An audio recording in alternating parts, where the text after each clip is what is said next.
आज हम राजा हर्षवर्धन के बारे में जानेंगे। राजा हर्षवर्धन प्राचीन भारत के सबसे उदार, विद्वान और शक्तिशाली सम्राटों में गिने जाते हैं।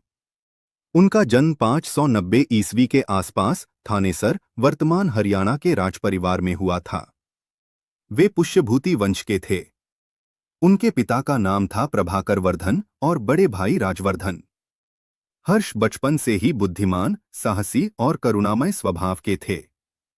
जब हर्ष मात्र 16 वर्ष के थे तभी उनके पिता की मृत्यु हो गई और बड़े भाई राजवर्धन को राजा बनाया गया। लेकिन जल्द ही बंगाल के राजा ने छल से राजवर्धन की हत्या कर दी और हर्ष की बहन राजेश्री को बंदी बना लिया।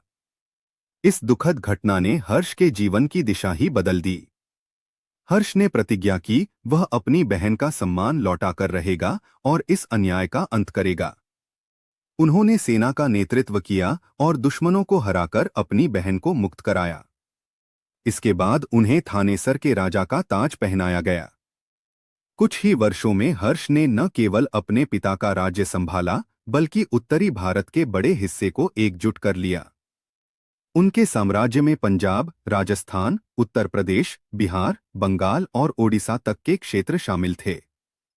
उन्होंने 41 वर्षों तक शांति, न्याय और संस्कृति से परिपूर्ण शासन किया। हर्षवर्धन सिर्फ विजेता ही नहीं बल्कि एक महान प्रशासक और धर्मप्रेमी भी थे।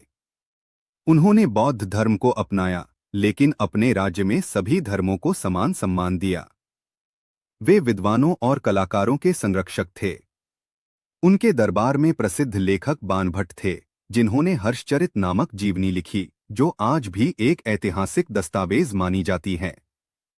हर्ष ने शिक्षा को बहुत महत्व दिया।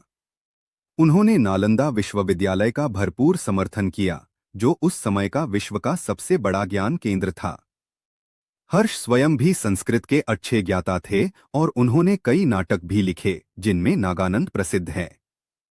प्रयाग अब इलाहाबाद में उन्होंने हर 5वें वर्ष एक महान सभा महादान आयोजित की जिसमें वे अपना सब कुछ दान कर देते थे, धन, वस्त्र, यहाँ तक कि राजगद्दी तक छोड़ने को तैयार रहते थे। 642 ईस्वी के आसपास हर्षवर्धन का निधन हो गया। उनकी कोई संतान नहीं थी और उनके बाद उनका विशाल साम्राज्य धीरे धीरे बिखर गया। लेकिन उनके विचार, नीति, धर्म और दानशीलता की गाथा आज भी अमर है। यह जानकारी कैसी लगी कमेंट में बताना न भूलें। वीडियो पसंद आई तो एक लाइक करें और रोज कुछ सीखने के लिए हमारे चैनल को सब्सक्राइब करें। धन्यवाद।